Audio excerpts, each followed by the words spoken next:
Sebagian besar orang belajar agama untuk memiliki kesaktian.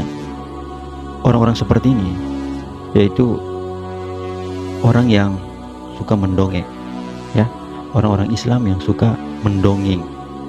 Mereka ini banyak merusak nama Islam.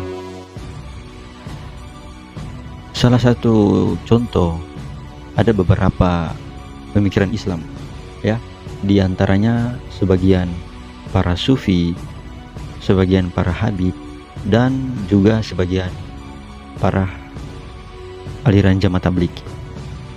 Ya, kenapa saya menyebutkan mereka-mereka ini? Karena sebagian paradigma yang diperoleh dari mereka yaitu suka cerita dongeng, khurafat. Ketika kita bercerita dengan para oknum-oknum tersebut, ya, mereka akan menambahkan bumbu-bumbu kesaktian.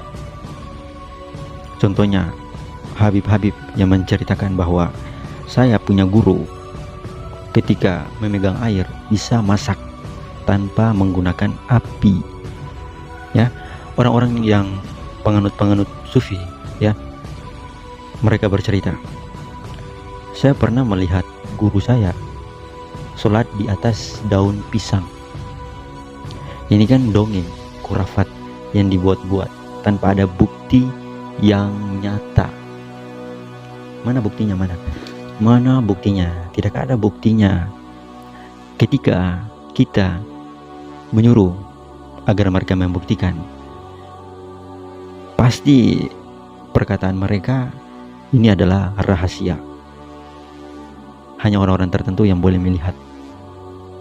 Orang-orang Islam seperti ini tidak patut kalian ikuti, ya.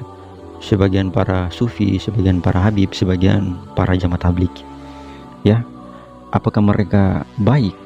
Di sisi lain mereka baik, di sisi lainnya ada yang baik-baik, ada sufi yang baik, ada para habib yang baik, ada aliran jamaah tabligh yang baik.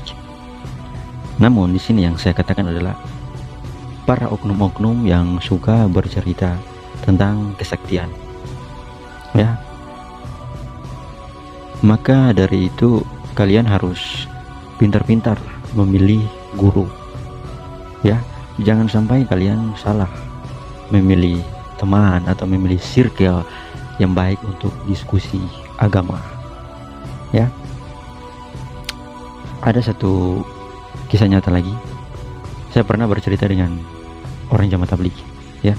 Dia bercerita bahwa ada satu amalan, ketika kita membaca amalan itu, saku kita akan terisi duit hampir setiap hari, atau ketika kita membutuhkan, duit itu akan ada, ya, uang itu akan ada di saku kita. Ini kan dongeng-dongeng, ya. Yang suka cerita dongeng itu 3 kelompok tadi yang saya sebutkan, ya.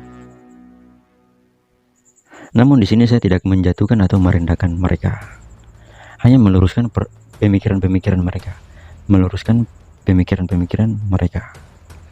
Jadi pertanyaannya adalah, kalian belajar agama hanya untuk kesaktian, ya, atau sungguh-sungguh kalian mengamalkan inna'malu binniyat, ya? Kalian paham tidak hadis tentang ini? Apa tujuan kalian beragama? Apa tujuan kalian mempelajari agama, ya? Dan juga orang-orang sufi atau yang mengaku sebagai sufi,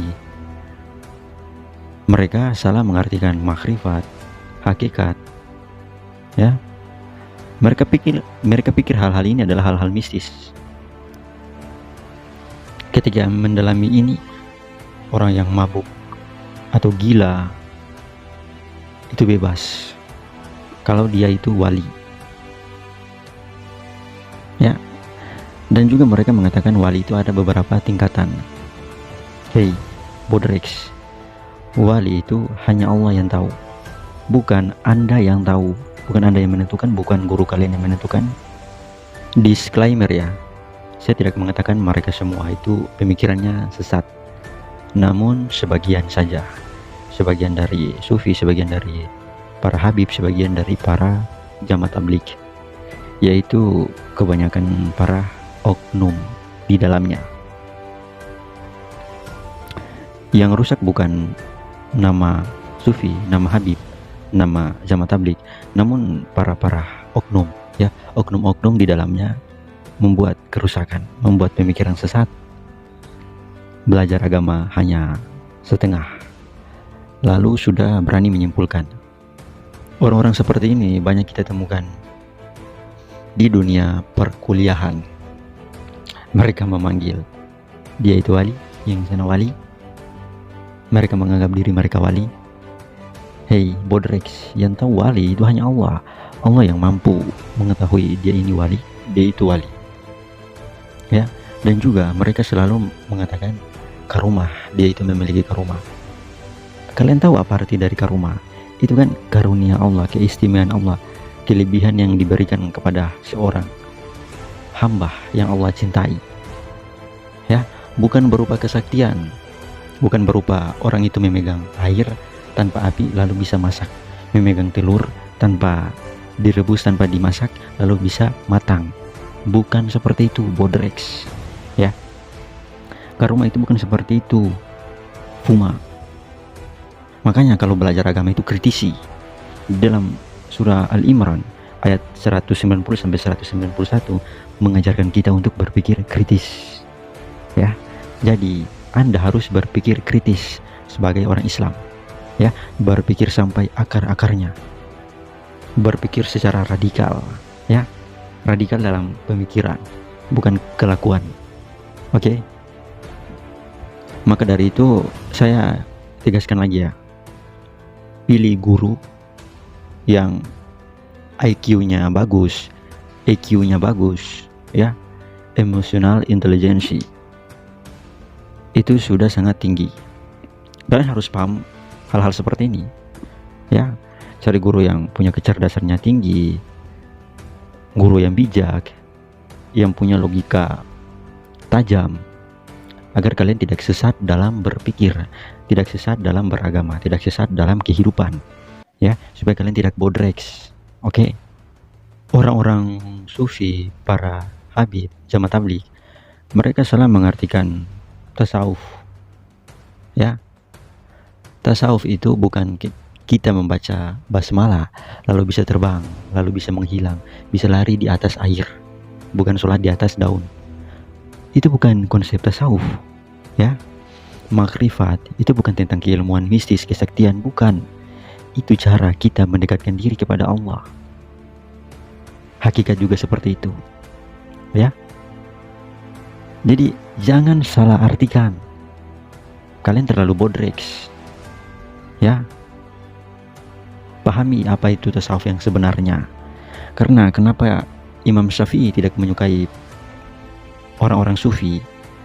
Karena mereka membuat amalan-amalan tidak sesuai dengan syariat Islam. Ini kata Imam Syafi'i. Apakah Imam Syafi'i membencinya? Tidak. Ada sebagian para sufi yang melakukan amalan-amalan sesuai syariat Islam. Namun ada juga orang-orang sufi membuat amalan-amalan di luar dari Islam, menambahkan. Ya, maka dari itu pelajari tasawuf dibarengi dengan logika, dibarengi dengan psikologi, dibarengi dengan filsafat. Ya, tanpa beberapa ilmu ini, maka Anda akan sesat dalam berpikir. Salah mengartikan agama, salah mengartikan kehidupan. Mungkin itu yang saya sampaikan. Saya harap kalian paham dan harus berpikir kritis, ya. Islam mengajarkan kita untuk berpikir kritis, tidak bodrex. Oke? Kalau ada saran atau kritik, tulis di kolom komentar.